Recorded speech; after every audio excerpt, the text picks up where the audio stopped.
வணக்கம் ஃப்ரெண்ட்ஸ். இந்த வீடியோ வந்து முழுசும் பாருங்கள். பார்த்துட்டு லைக் போடுங்க, சப்ஸ்கிரைப் பண்ணுங்கள் பிடிச்சிருந்தா. சரிங்களா?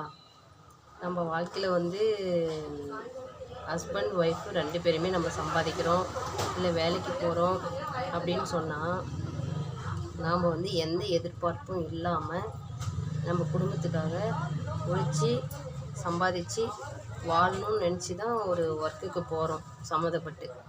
ஆனால் அதில் வந்து பாகுபாடு இல்லாமல் நம்ம வாழ கற்றுக்கணுங்க.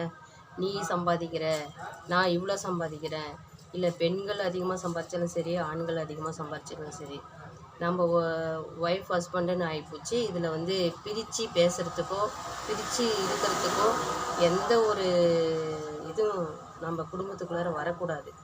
ஏன்னா அப்படி வருமானத்தை மட்டும் பிரிச்சுட்டு மற்ற உறவுகள் மட்டும் ஒரே கரெக்டாக இருக்குது அப்படின்னு சொல்லி நினச்சா அது எப்படிங்க அது ஆகிறது சொல்லுங்கள்.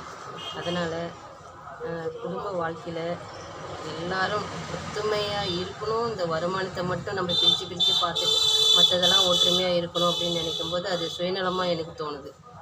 சரிங்களா? நம்ம சுயநலமாக இருக்கக்கூடாது. அது பெண்களாக இருந்தாலும் சரி, ஆண்களாக இருந்தாலும் சரி, ஒரு அண்டர்ஸ்டாண்டிங்கோடு வாழ கற்றுக்கணுங்க. அப்படி நம்ம வாழ்ந்தோம்னா உனது எனதுன்னு பேசாமல் நம்மளுதுன்னு பேசுங்க.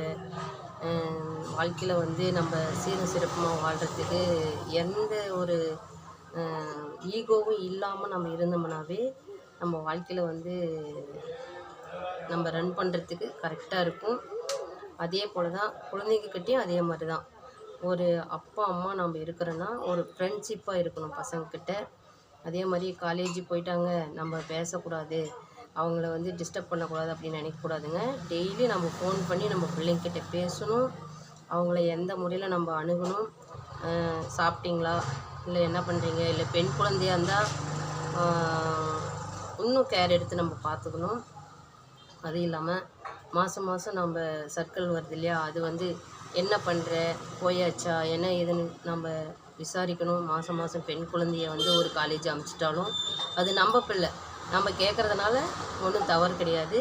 இது ஒன்றும் உலகத்துக்கே இல்லாததெல்லாம் ஒன்றும் இல்லை. நம்ம கேட்கணும். நம்ம ஃப்ரெண்ட்ஷிப்பாக நம்ம பிள்ளைங்கிட்ட இருக்கணும். அது ரொம்ப ரொம்ப முக்கியம் ஃப்ரெண்ட்ஸ். குடும்பத்தில் ஆண்கள் என்ன தான் சம்பாதிச்சுன்னு வந்து சம்பாதிச்சாலும் ஆனால் பெண்கள் வந்து அதை வச்சு வழி நடத்துகிற விதம் தான் இருக்குது.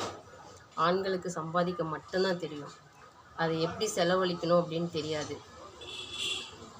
உண்மையான விஷயம் இது. ஆனால் பெண்கள் வந்து இந்த குடும்பத்தில் நம்ம இப்படி தான் ரன் பண்ணணும், இந்த மாதிரி தான் இருக்கணுன்றது பெண்களுக்கு கட்டாயமாக தெரியும். அது யாருக்கு தெரியுதா இல்லையான்னு எனக்கு தெரியல. நாங்கள் அப்படி தான், எங்கள் குடும்பத்தில் நான் அது மாதிரி தான்.